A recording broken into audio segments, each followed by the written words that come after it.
कि जब मैं मेंबर असेंबली था, हाउस में बैठा था, तो जब दाऊद इब्राहिम का नाम बीजेपी के लोग लेते थे, मैंने सुना मेरी कानों से, लेकिन पहली मर्तबा शेख आसिफ का नाम असेंबली के अंदर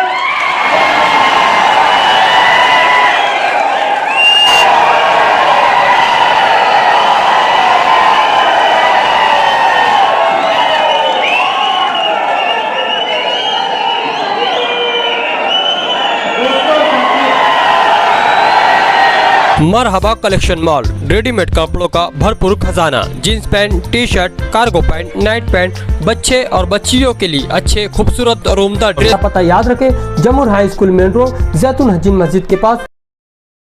करने के लिए, हमारा रूपरेखा तय करने के लिए, दिशा तय करने के लिए आज यहाँ पर हम सब लोग जमा होंगे। मुझे याद है कि 1996 में शेख रशीद साहब ने पहला आजाद इलेक्शन लड़ा, आजाद उम्मीदवार के तौर पर। अभी असगर अंसारी साहब ने बताया, उस वक्त तकरीबन 35,000 वोट शेख रशीद साहब ने आजाद उम्मीदवार की हैसियत से लिया था। लेकिन उस वक्त भी शेख रशीद साहब ने, आज मैं समझता हूं काफी बुजुर्ग है यहाँ पर बैठे, जो उनके वो साथी आज मंच के ऊपर वो साथी बैठे जो 96 का भी इलेक्शन लड़े। हम तो बहुत छोटे थे उस वक्त, लेकिन उस वक्त भी शेख रशीद साहब ने इलेक्शन हारने के बाद भी, और उस वक्त निहाल अहमद साहब के सामने शेख रशीद साहब ने इलेक्शन लड़ा।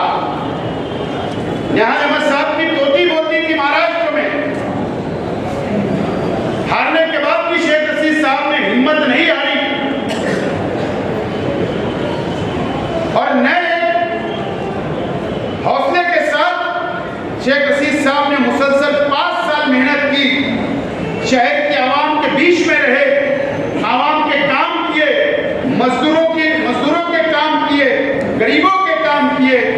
और 1999 का जब इलेक्शन 5 साल के बाद आया, तो ये शहर ने शेख रशीद साहब को 29,000 वोटों से कामयाब किया है।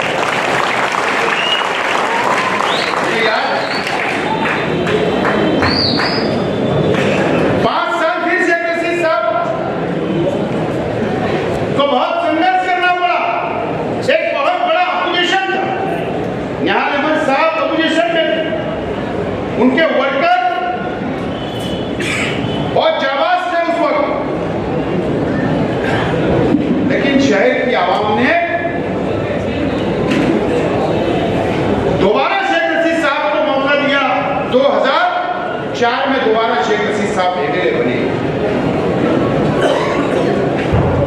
फिर 5 साल शेख रशीद साहब ने शहर की खिदमत की, और उस वक्त भी शेख रशीद साहब का यही नारा था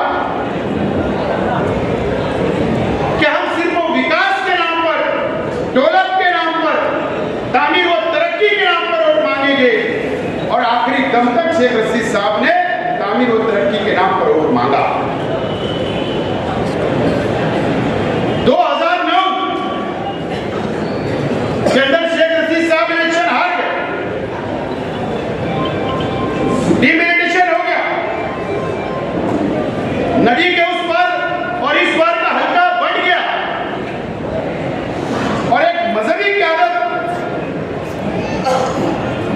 शहर में तस्लीम किया, मजहबी शख्सियत को, एक मुफ्ती को, एक आलिम शहर में एमएलए बनाया।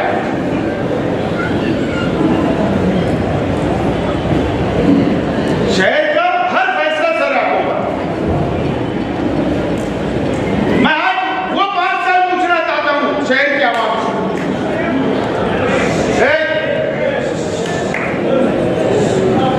के आवाम से वो 5 साल पूछना चाहता हूं कि 2009 से 2014 तक ये शहर को क्या मिला, क्या डेवलप हुआ, क्या तामीर और तरक्की हुई, क्या वादे किए गए। अगर एक आम इंसान अगर नुमाइंदा होता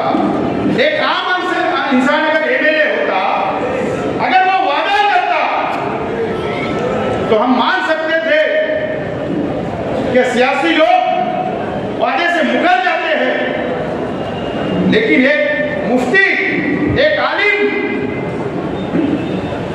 ने जो वादा किया था 5 साल वहां पर भी वो नाकाम रहे। मुझको मौका मिला 2014, 2019 तक मैं एमएलए रहा, शहर ने मेरा साथ दिया और मैंने क्या किया ये आप जानते हैं, शहर जानता है, मुझे उसका कोई सबूत देने की जरूरत नहीं है। मिसाल उर्दू घर आपके सामने, फ्लाईओवर ब्रिज आपके सामने, हिल स्टेशन बना आपके सामने, और तालीम के नाम पर जो मैंने किया वो भी शहर के सामने। मैं बहुत ज्यादा उसमें नहीं जाना चाहता हूं। 2019 आया, 2019 आया, मैं इलेक्शन हार गया। मैं आज तक परेशान हूं कि मैं इलेक्शन क्यों हारा।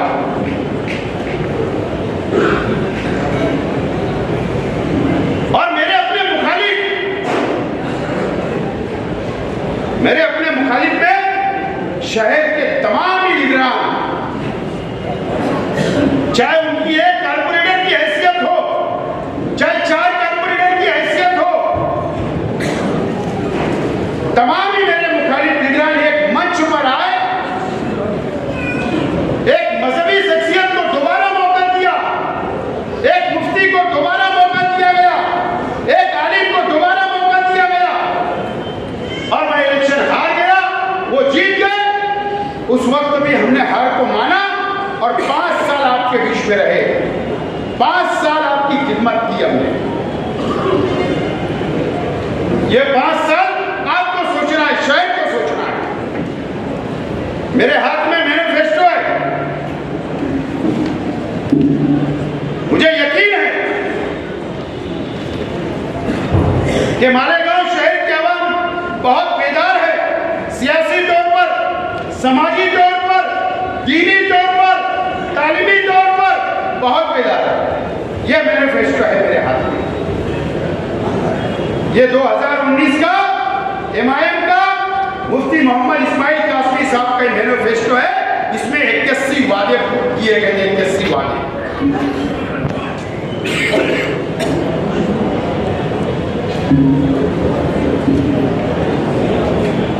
आज के एमएलए जामा मस्जिद के इमाम हैं, आज के एमएलए महाराष्ट्र के मदरसा बोर्ड के सदर हैं, लश्कर वाली ईदगाह के इमाम है, दारुल उलूम देवबंद के रुकन है, जमीयतुल उलमा के सदर है, और ना जाने मुझे याद नहीं है कि कितने ओहदे मजहबी तौर पर उनके पास। मैं माफी के साथ बोल रहा हूं, यह शहर दीनी तौर पर बहुत बेदार से है।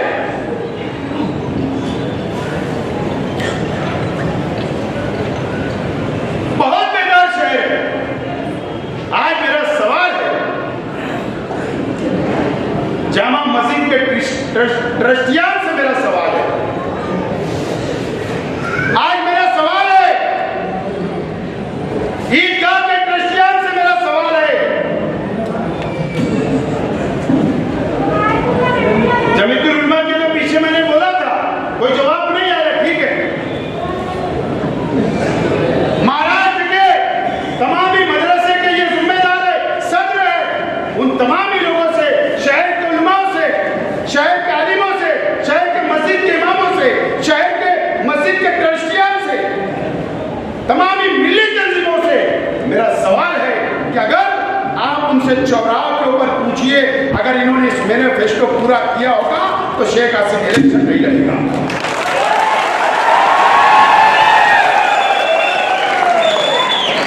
नहीं लड़ूंगा इलेक्शन,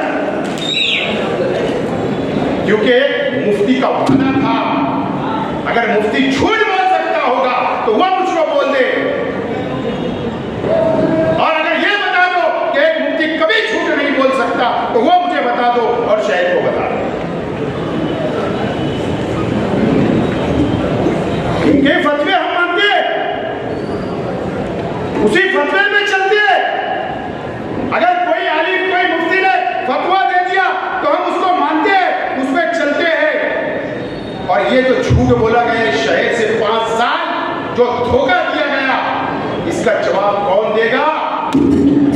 सवाल आज मेरा है।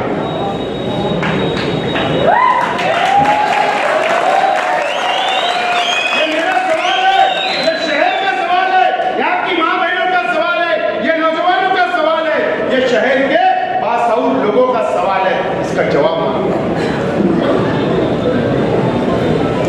और मैं अगर आपको इससे बड़ा और कोई चीज चाहिए कि एक आलिम, एक मुफ्ती,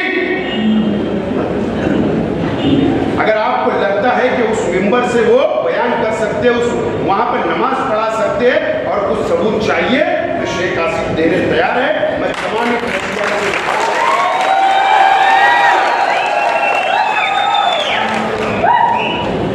उससे मिलिए, मैं सबूत दूंगा। क्या मजबूरी है कि आप सवाल नहीं करते? क्यों ये शहर के बाशऊर लोग सवाल नहीं करते? कब तक ये शहर को धोखा दिया जाएगा? कब तक धोखा दिया जाएगा? फतेह मोहम्मद साहब यहां बैठे, हाजी साहब, ये शाह बिरादरी के सबसे सीनियर, इन्होंने तंजीमें चलाई है, आज तक सरपरस्ती कर रहे। इसी मैनिफेस्टो के अंदर वादा है, इसी मैनिफेस्टो। ये लोग तो मेरे साथ थे। क्या वादा है? शाह बिरादरी को विजय एंटी का दर्जा दिलाया जाएगा।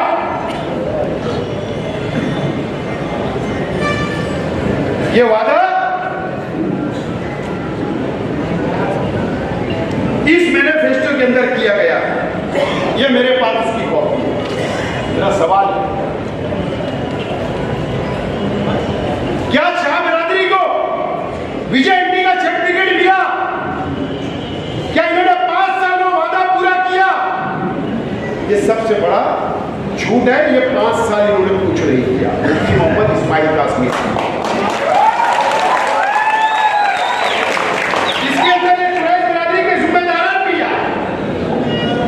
इनसे क्या वादा किया गया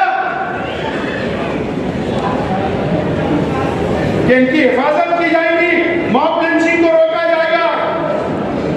इसी के मैनिफेस्टो के अंदर बताइए कितनी मॉब लिंचिंग हुई, कितने कुरैशियों को मारा गया, कब आपके लिए नुमाइंदगी की गई? ये मेरा सवाल है। आप लोगों से भी, कुरैश बिरादरी से भी, शाह बिरादरी से भी मेरा अपना सवाल है। झूठ। मैं आज इसके अंदर एक वादा था, इसके अंदर यहां मौलवी मोहम्मद उस्मान साहब का भी फोटो है, इसमें मुस्तकीम डिग्निटी साहब का भी फोटो है, इसमें बुलंद इकबाल साहब का भी फोटो है।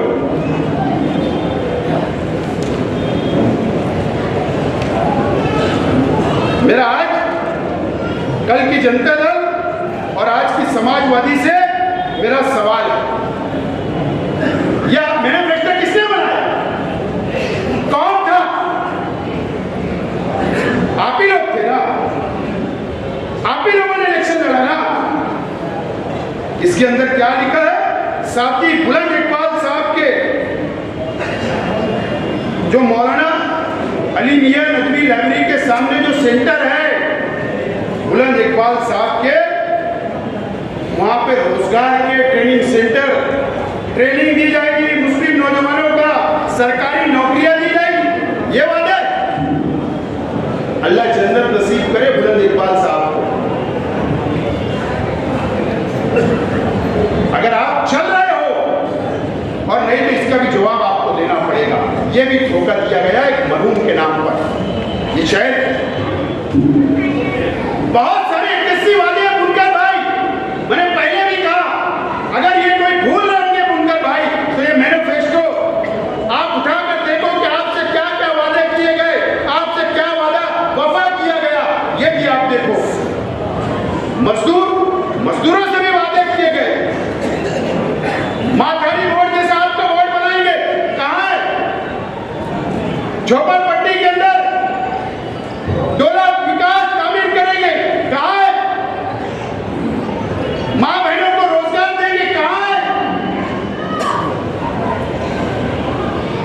ये तमाम ही पढ़ो, मैं बहुत लंबी तकरीर नहीं करूंगा, रात निकल जाएगी, इतना बड़ा मैनिफेस्टो। और एक मुफ्ती, एक आलिम ने वादा किया था एक शहर से। अब मुझे बताओ, मैं पूछना चाहता हूं लोगों से कि इमाम के 2 एमएलए आए, एक फारूक शाह साहब, वो उनके हल्के में क्या कर रहे हैं शहर, और वहां के लोग देख रहे, मुझे कुछ नहीं बोलना। मुफ्ती मोहम्मद इस्माइल कासमी साहब, आप ये बताओ क्या आपने 5 साल, आज भी, आज 12 तारीख है, जुमा का दिन है, आज महाराष्ट्र के अंदर एमएलसी, क्या बोल रहा हूं, एमएलसी के चुनाव हुए, 11 सीट के 12 उम्मीदवार थे। ईमानदारी से बोलना, जामा मस्जिद के मेंबर पे खड़े रह के बोलना, आपने किसको वोट किया?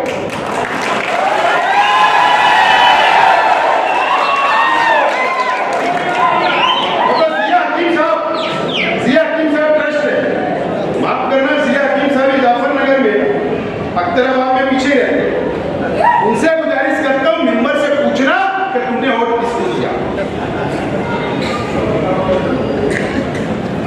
मुझे मालूम है बांद्रा की ताज होटल में कौन रुका था।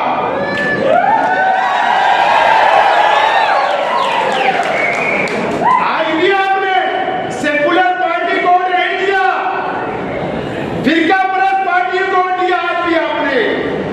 ये हमको समझता, इससे पहले जो चुनाव हुए राज्यसभा का, एमएलसी का, वो तो वीडियो बताया था तगड़ू आईबी में, इस वक्त भी आपने फिरका परस्त पार्टी को वोट किया। तो मेंबर से बताना, आपने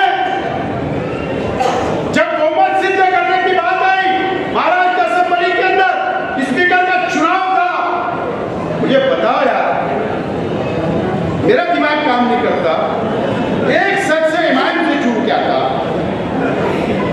गुलाबा की ताज रेसिडेंसी में जो होटल है, वहां पर वजीर आला से मिलने जाते हैं, और बाहर जब नासिक का एक कुलकर्णी नाम का पत्रकार है, एबीपी माझा का, वो उनसे सवाल करता है, शायद नाम बोल रहा हूं लेकिन एबीपी माझा का है, उसने पूछा कि आप यहां क्यों आए थे? क्या बोले पता है, वजीर आला साहब से मैं मिलने आया था, मैं हज पे जा रहा हूं, उनको गलत फहमी ना हो। जैसा वैसी मालूम कहता है, मुझे बताओ ना, अरे तेरी पार्टी भैया अलग, उसकी पार्टी अलग, वो वजीर आला, तुम मुखालिफ में, उनसे मिलने क्यों, गलत फहमी क्यों? उस वक्त भी हज के नाम पर तुम तटस्थ रहे और सरकार की मदद की बनाने के अंदर फिरका परस्त सरकार। इसका जवाब कौन मांगेगा? ठीक है, हमें तो जाहिर बोलते हो, तुम्हारी नजर में तो 70% लोग जाहिर है। ठीक है, तुम मजहबी हो, तुम शरीयत में चलते हो, तुम सवाल कर लो, ईमानदारी बोलना। कब तक मजहबी शख्स के अंदर, मजहबी शख्स के आड़ में धोखा खाएगा? क्या वजह? एक आदमी मुकम्मल नाकाम है, उसके बाद भी मैं अभी आज हमारे इजलास में बोल रहा हूं, ये बातें मैं तुमको इसलिए बोल रहा हूं, जाकर गली और मोहल्लों के अंदर, चौक चौराहों के ऊपर पूछिए इनके वर्करों से। मैं तो जब स्टेट लगेगा तो आज सिर्फ जिया हकीम साहब का नाम लिया, बहुत बड़ी फहरिस्त बनाया हूं। कहां पर तुमसे सवाल करूंगा, अगर आपका ज़मीर जिंदा है, अल्लाह का खौफ है, और आप अगर मजहबी मुकामात के ट्रस्ट हो, जिम्मेदार हो, तो आपको पूछना पड़ेगा, सवाल करना पड़ेगा। नहीं तो अगर कोई शख्स गुनाह कर रहा है और आप भी उसका साथ दे रहे, तो मेरा अल्लाह उसका फैसला करेगा। मैं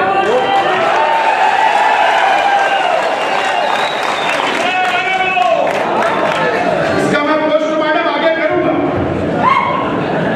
इसका पोस्टमार्टम मैं जरूर आगे करूंगा। लेकिन आज मैं आपसे बोलना चाहता हूं, यह इजलास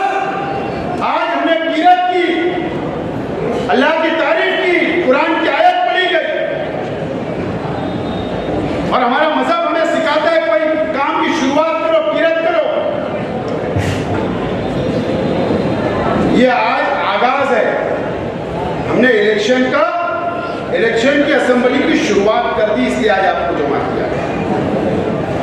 मैं तमाम ही वर्करों से कहना चाहूंगा, यहां से जाने के बाद आपको डर जाना है। शहर में, मोहल्लों में, गलियों में, रिश्तेदारों में, दोस्तों में, माँ बहनों में, और आज से डट के खड़े रह के 2024 का इलेक्शन हमको जीतना है, इसकी तैयारी आप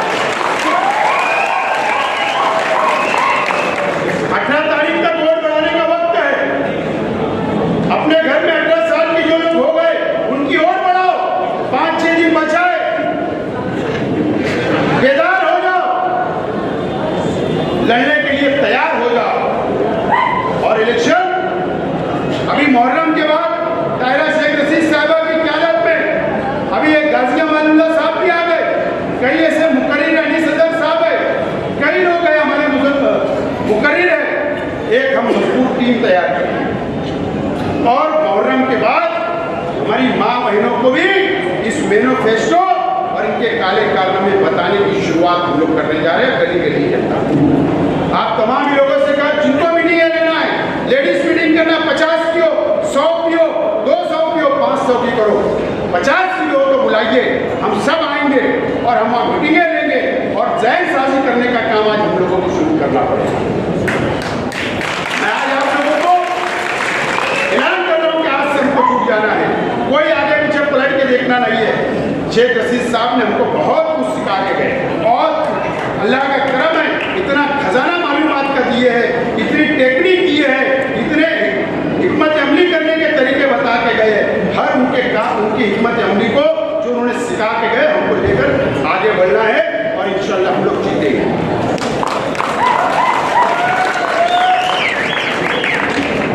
रहा सवाल कि हम किस पार्टी से रहे भाई, अभी मैं कम से कम 15 मिनट बोलूंगा।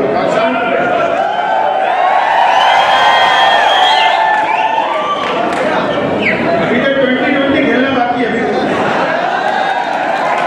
मुझे वनडे चल रहा था, अभी 2020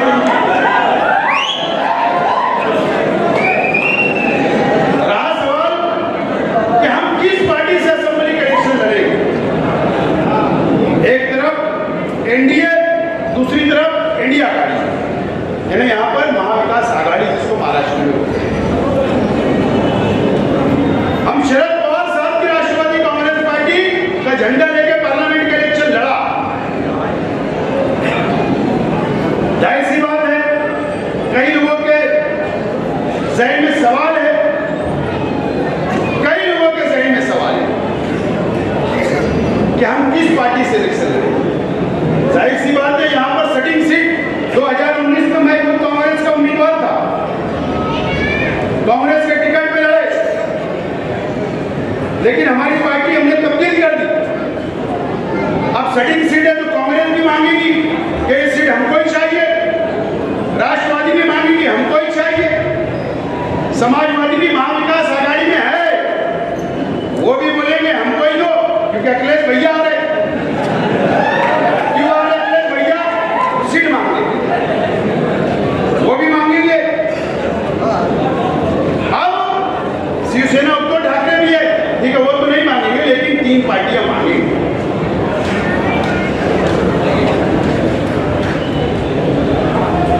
मैं आज आप लोगों को एक बात साफ कर देना चाहता हूं कि महाविकास आघाड़ी हो, हमको सीट छूटेगी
कि सीट छूटे ना छूटे हर हाल में इलेक्शन लड़ना है और वो तैयारी करके हम लोग आगे बढ़ना शुरू हो।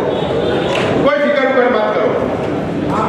अगर कांग्रेस सीट नहीं छोड़ेगी तो क्या हम बैठ जाएंगे, आराम करेंगे, सवाल ही पैदा नहीं।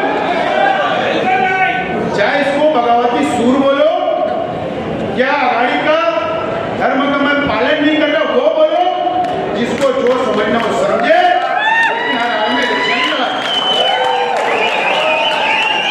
ये बात आज मैं आपसे वाज़ेह तौर पर, साफ तौर पर बोलना चाहता हूं और बिल्कुल फिक्र करने की कोई जरूरत नहीं है। आपने मेरे परिवार की और हमारे अपने कार्यकर्ताओं की हिम्मत आपने ये 45 दिन के अंदर भाप ली है।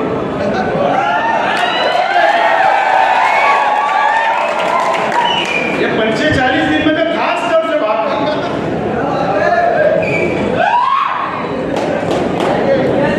कितनी हिम्मत होना,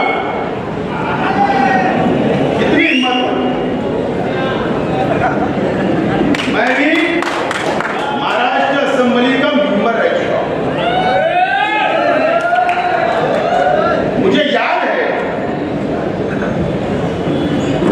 कि जब मैं मेंबर असेंबली था, हाउस में बैठा था, तो जब दाऊद इब्राहिम का नाम बीजेपी के लोग लेते थे, मैंने सुना मेरी कानों से, लेकिन पहली मर्तबा शेख आसिफ का नाम असेंबली के अंदर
तुमने कल 0 आवर में बोला, क्या बोला? 0 आवर में बोला ना। सामने मंत्री बैठे थे, गृह मंत्री, और ना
हिम्मत वाला, बहादुर हमको बनाकर शेख हसीना साहब दुनिया से आज बोल रहा हूँ, बिल्कुल डरना नहीं।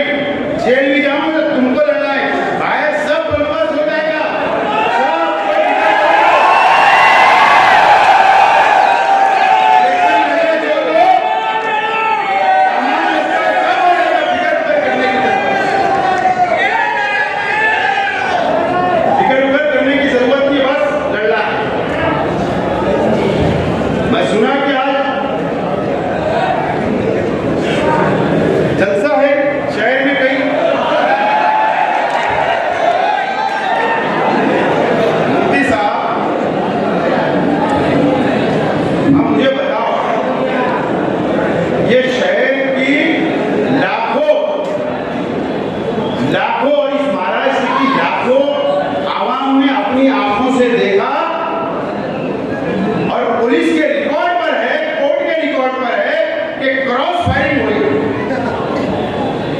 वीडियो है।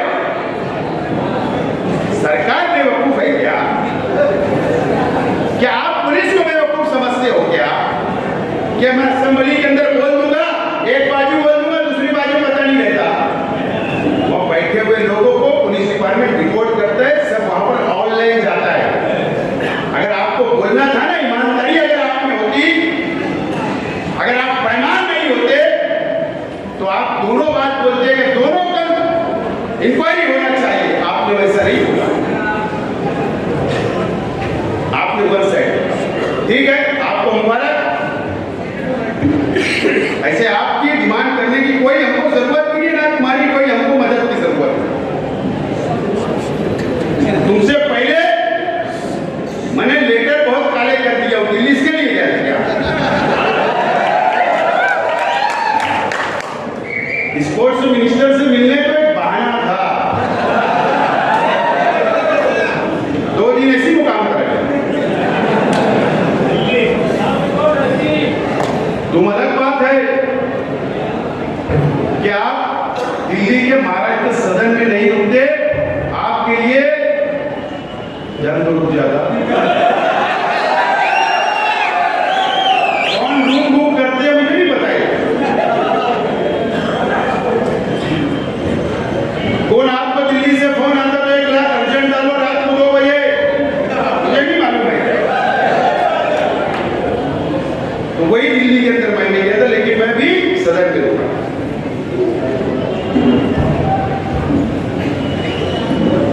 दोनों क्रॉस लाइन की मैंने इंक्वायरी मांगा। मैंने नेपाल की बात सच बोल रहा हूं। मैं चाहता हूं कि दिल्ली से इंक्वायरी आए, मैं चाहता हूं कि मुंबई से इंक्वायरी आए। हवा में शेख हसीना कभी बात नहीं करता। ये मोबाइल में बहुत मटेरियल है। ये मोबाइल में सिर्फ लड़कियों से बात करना, औरतों से बात करना नहीं है। बहुत मटेरियल है इसमें। मैं चाहता हूं इंक्वायरी आए, चाहे मरकजी हुकूमत की आए, चाहे महाराष्ट्र हुकूमत की आए। और मैं चाहता कि मुझको बुलाया जाए इंक्वायरी के लिए कि आपने लेटर दिया, आपने डिमांड की, नेपाल की बात की, तो आपके पास क्या सबूत है? सिर्फ मेरे से ये पूछे, मैं इंतजार कर रहा हूं। फिर पुलिस को सबूत दूंगा, फिर पुलिस को सबूत दूंगा जब समझ में आएगा। मैं आगरा 2-3 दिन जाना हुआ मेरा। शाहजहां ने मुमताज के लिए ताजमहल बनाया।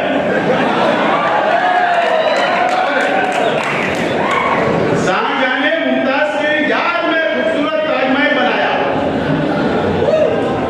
पूरी दुनिया उसको देखने आती है, गोरे काले अंग्रेज सब आते हैं।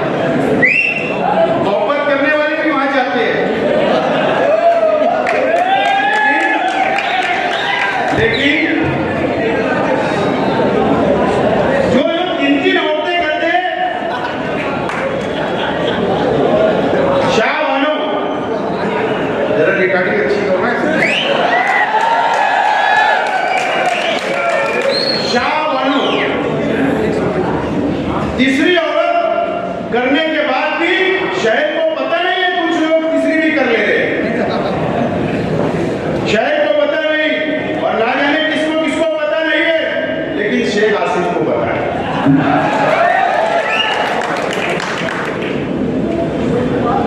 मुमताज के लिए ताजमहल बना, तीसरी औरत तो बता दो मैंने किया,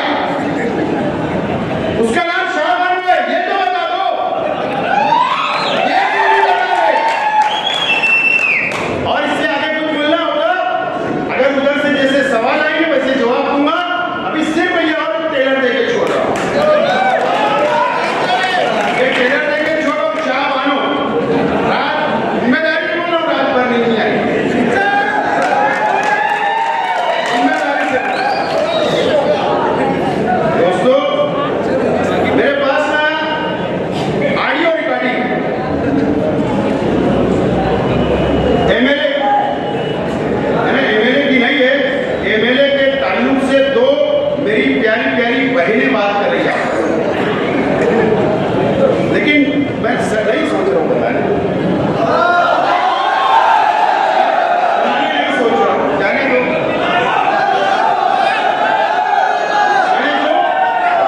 हलाले वाली जो बात बोला हूँ, मेडिकल वाली जो बात बोला हूँ, मेरे पास ऑडियो रिकॉर्डिंग मौजूद है, लेकिन मैं फिर रुक रहा हूँ और फिर मैं इन लोगों को बोल रहा हूँ कि इतने नीचे दर्जे की सियासत छोड़ दो, इससे नीचे दर्जे की सियासत छोड़ दो। शहर में शहर की बदनामी मत करो। अगर तुम मेरे परिवार पे, मेरे कार्यकर्ताओं पे अगर झूठे इल्जाम लगाना बंद नहीं करे, अगर जाति दुश्मनी निकालना बंद नहीं करे, चाहे असेंबली में बोल के चाहे बाहर लेकर देकर, तो याद रखना मुझे मजबूर होना पड़ेगा, ऑडियो भी निकालूंगा और मालेगांव से लेकर नेपाल तक का भी मटेरियल जब मैं बाहर निकाला और कुछ यहाँ के सियासी लोगों का मटेरियल अगर मैंने जिस दिन बाहर निकाला, याद रखना कि शहर के अंदर तुम मुंह बताने लायक नहीं होगे।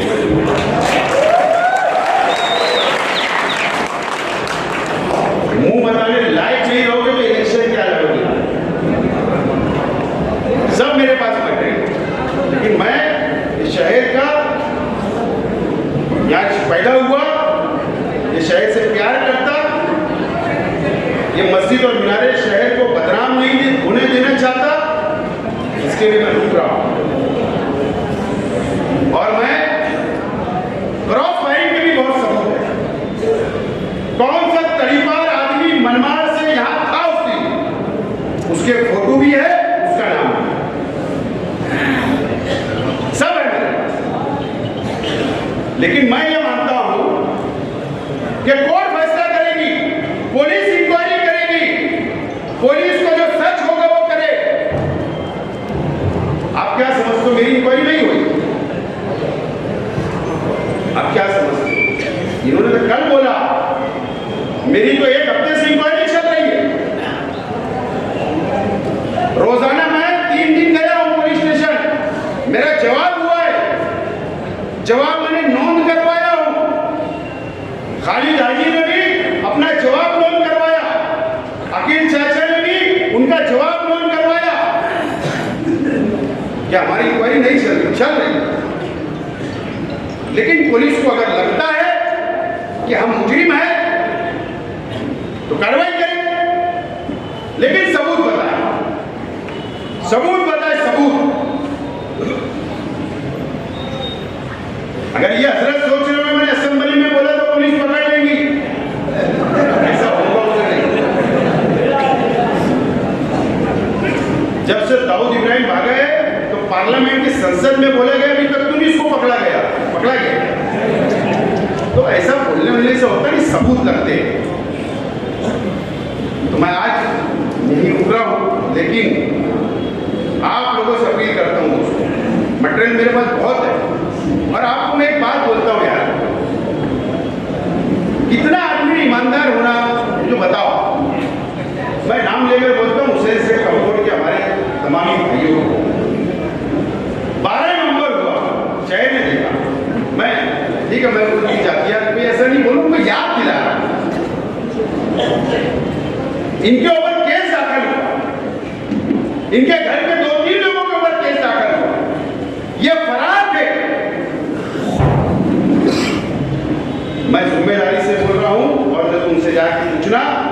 कि सरकार तक छगन भुजबल साहब मंत्री थे, मैं वहां गया लेकर, मंत्रालय लेकर गया, पुलिस स्टेशन लेकर गया, कोर्ट में लेकर गया, वकील के पास से गया और उनकी जमानत करवाई, मदद की, मदद सब मदद करने के बाद ठीक है आपको जहां रहना है उसका आपको हक है, मैं इसके लिए नहीं बोल रहा हूं, लेकिन तुमने भी एक मर्यादा में रहना चाहिए। तो दिन तो सब आते, दिन तो सबके पलटते हैं, धूप और छाव होती है, लेकिन ये तरीका इस शहर के अंदर बराबरी नहीं है, बराबर नहीं है। अगर अपने आप को बहुत मजहबी तंजीमों के सूबेदार बोलते हो तो कम से कम अपनी खुद की इस्लाह करो।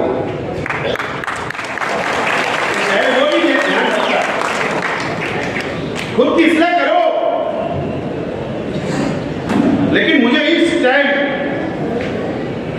मैं शेख रशीद साहब के ताल्लुक से आखिरी बात बताऊंगा। मुझे बताओ इस मंच के ऊपर हर समाज, हर बिरादरी, हर मसलक के लोग बैठे थे, यहाँ पर भी बैठे थे। शेख रशीद साहब ने हर जात, हर धर्म, हर बिरादरी, हर मसलक, हर गरीब अमीर सबको साथ देकर चला और उन्होंने अपनी जिंदगी में सबके काम आए और सबका साथ दिया, सबकी मदद की, सबके मसाइल हल किए, कभी भेदभाव नहीं शेख रशीद साहब ने।